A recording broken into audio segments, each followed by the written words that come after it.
Welcome to perfectly delicious. ಇವತ್ತು ನಾವು ಮಾಡ್ತಿರೋ ಅಡುಗೆ ದಾಲ್ ಕಿಚಡಿ. ಇದಕ್ಕೆ ಬೇಕಾಗಿರೋ ಸಾಮಗ್ರಿಗಳು, ಇದನ್ನು ಹೇಗೆ ಮಾಡೋದು ಅಂತ ನೋಡೋಣ ಬನ್ನಿ. ಇದಕ್ಕೆ ಒಂದು ಬಟ್ಲಿಗೆ 1 ಕಪ್ಪಷ್ಟು ತೊಗರಿಬೇಳೆ, ಅರ್ಧ ಕಪ್ಪು ಮಸೂರು ಬೇಳೆ ಮತ್ತು 1/4 ಕಪ್ಪಷ್ಟು ಹೆಸರು ಬೇಳೆನೂ ಹಾಕಿ ಇದನ್ನು ಒಂದು ಸತಿ ಚೆನ್ನಾಗಿ ತೊಳೆದು ಅರ್ಧ ಗಂಟೆ ಇದನ್ನು ನೆನೆಸಿಡಬೇಕು. ಈಗ ಬೇಳೆನ ಬೇಯಿಸ್ಕೋಬೇಕು. ಅದಕ್ಕೆ ಸ್ಟವ್ ಆನ್ ಮಾಡಿ ಒಂದು ಕುಕ್ಕರ್ ಇಡ್ತಾ ಇದ್ದೀನಿ. ಇದರಲ್ಲಿ ನಾವು ನೆನೆಸಿರೋ ಬೇಳೆನೂ ಹಾಕಿ ಇದಕ್ಕೆ 1 ಲೋಟದಷ್ಟು ನೀರೂ ಹಾಕ್ತಾಯಿದ್ದೀನಿ. ಇದರಲ್ಲಿ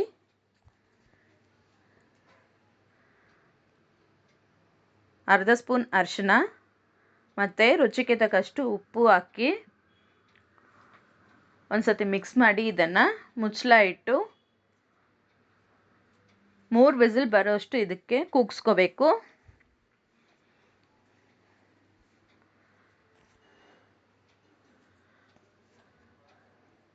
ನೋಡಿ, ಬೇಳೆ ಚೆನ್ನಾಗಿ ಮೆತ್ತಗೆ ಬೆಂದಿದೆ. ಇದನ್ನು ಮಿಕ್ಸ್ ಮಾಡಿ ಸೈಡ್ಗಿಡೋಣ. ಈಗ ಒಂದು ಬಟ್ಲಿಗೆ 1.5 ಕಪ್ಪು ಬಾಸ್ಮತಿ ಅಕ್ಕಿನ ತಗೊಂಡು ಚೆನ್ನಾಗಿ ತೊಳೆದು 10 ನಿಮಿಷ ಇದನ್ನು ನೆನೆಸ್ಕೋಬೇಕು. ಈಗ ಒಂದು ಬಟ್ಲಿಗೆ ನೀರನ್ನು ಬಿಸಿ ಮಾಡ್ತಾ ಇದ್ದೀನಿ ಅಕ್ಕಿ ಬೇಯಿಸೋಕ್ಕೆ. ನೀರು ಚೆನ್ನಾಗಿ ಕುದೀತಾ ಇದೆ. ಇದರಲ್ಲಿ ನಾವು ನೆನೆಸಿಟ್ಟಿರೋ ಬಾಸ್ಮತಿ ಅಕ್ಕಿನ ಹಾಕಿ ಬೇಯಿಸ್ಕೋಬೇಕು. ಈಗ ಅಕ್ಕಿನೂ ಚೆನ್ನಾಗಿ ಬೆಂದಿದೆ. ಇವಾಗ ದಾಲ್ ಕಿಚಡಿಗೋಸ್ಕರ ಒಂದು ದೊಡ್ಡ ಬಾಟ್ಲಿಗೆ 2 ಟೇಬಲ್ ಸ್ಪೂನ್ ಎಣ್ಣೆ ಮತ್ತು 1 ಟೇಬಲ್ ಸ್ಪೂನು ತುಪ್ಪನೂ ಹಾಕಿ ಬಿಸಿ ಮಾಡಿದ್ದೀನಿ. ಇದರಲ್ಲಿ 1 ಪೀಸ್ ಚಕ್ಕೆ, 2 ಲವಂಗ, 2 ಏಲಕ್ಕಿ, ಅರ್ಧ ಸ್ಪೂನ್ ಶಾಜೀರ, ಅರ್ಧ ಸ್ಪೂನು ಜೀರಿಗೆನೂ ಹಾಕಿ ಫ್ರೈ ಮಾಡ್ಕೋಬೇಕು.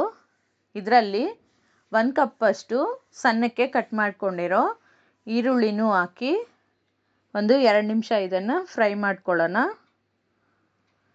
ಇದರಲ್ಲಿ ಸ್ವಲ್ಪ ಕರಿಬೇವನ್ನೂ ಹಾಕಿ ಫ್ರೈ ಮಾಡ್ಕೋಬೇಕು. ಈಗ ಈರುಳ್ಳಿ ಚೆನ್ನಾಗಿ ಬೆಂದಿದೆ. ಇವಾಗ 1 ಟೇಬಲ್ ಸ್ಪೂನಷ್ಟು ಶುಂಠಿ ಬೆಳ್ಳುಳ್ಳಿ ಪೇಸ್ಟ್ ಹಾಕಿ ಹಸಿ ವಾಸನೆ ಹೋಗೋವರೆಗೂ ಇದನ್ನು ಫ್ರೈ ಮಾಡ್ಕೋಬೇಕು. ಇದರಲ್ಲಿ 3 ಹಸಿಮೆಣಸಿನ್ಕಾಯಿ, 2 ಟೊಮೊಟೊನೂ ಸಣ್ಣಕ್ಕೆ ಕಟ್ ಮಾಡಿದ್ದೀನಿ, ಅದನ್ನು ಹಾಕಿ ಮಿಕ್ಸ್ ಮಾಡಿ ಒಂದು 2-3 ನಿಮಿಷ ಇದನ್ನು ಬೇಯಿಸಬೇಕು. ನಾವು ಹಾಕಿರೋ ಟೊಮೊಟೊ ಬೆಂದಿದೆ. ಇದರಲ್ಲಿ ಈಗ ಮಸಾಲ ಆ್ಯಡ್ ಮಾಡ್ತಾ ಇದ್ದೀನಿ. ಅದಕ್ಕೆ ಅರ್ಧ ಸ್ಪೂನಷ್ಟು ಅರಿಶಿಣದ ಪುಡಿ, 1 ಟೇಬಲ್ ಸ್ಪೂನ್ ಖಾರದ ಪುಡಿ, 1 ಟೇಬಲ್ ಸ್ಪೂನ್ ಧನಿಯಾ ಪುಡಿ, ಅರ್ಧ ಸ್ಪೂನು ಗರಂ ಮಸಾಲನೂ ಹಾಕಿ ಮಿಕ್ಸ್ ಮಾಡಿ ಇದನ್ನು ಇನ್ನೊಂದು 2-3 ನಿಮಿಷ ಇದನ್ನು ಫ್ರೈ ಮಾಡ್ಕೋಬೇಕು. ಯಾಕಂದರೆ ನಾವು ಹಾಕಿರೋ ಮಸಾಲೆ ಎಲ್ಲ ಹಸಿ ವಾಸನೆ ಹೋಗಬೇಕು. ಇದರಲ್ಲಿ ಇವಾಗ ನಾವು ಬೇಯಿಸ್ಕೊಂಡಿರೋ ಬೇಳೆಗಳನ್ನು ಹಾಕಿ ಮಿಕ್ಸ್ ಮಾಡ್ತಾ ಇದ್ದೀನಿ.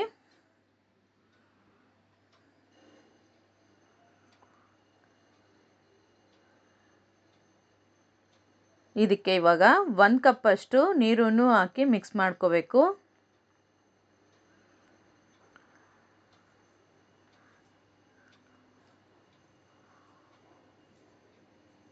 ಇದನ್ನು 1 ಪಾಟ್ ಮೀಲ್ ಆಗು ನೀವು ರೆಡಿ ಮಾಡ್ಕೋಬೋದು.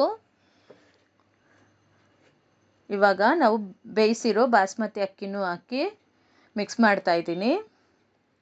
ಸೇಮ್ ಇದೇ ಪ್ರಾಸೆಸ್ಸು. ಒಗ್ಗರಣೆ ಹಾಕ್ಬಿಟ್ಟು ನಾವು ನೆನೆಸ್ಕೊಂಡಿರೋ ಬೇಳೆ ಮತ್ತು ಅಕ್ಕಿನೂ ಹಾಕಿ ಉಪ್ಪು ಖಾರ ಸರಿ ಮಾಡಿ ನೀರು ಹಾಕಿ ಇದನ್ನು ಬೇಯಿಸ್ಕೊಂಡ್ಬಿಟ್ರೆ 1 ಪಾಟ್ ಮೀಲಾಗೆ ರೆಡಿ ಆಗುತ್ತೆ. ನೋಡಿ, ಇದು ಚೆನ್ನಾಗಿ ಮಿಕ್ಸ್ ಆಗಿದೆ. ಇವಾಗ ನೀವು ಉಪ್ಪು ಖಾರ ರುಚಿ ನೋಡ್ಕೊಳ್ಳಿ. ಇಲ್ಲಾಂದರೆ ಈಗಲೇ ಅಡ್ಜಸ್ಟ್ ಮಾಡಿಕೊಂಡು ಮತ್ತೊಂದು 2-3 ನಿಮಿಷ ಇದು ಬೇಯಿಸಿದ್ರೆ ರೆಡಿ ಆಗತ್ತೆ.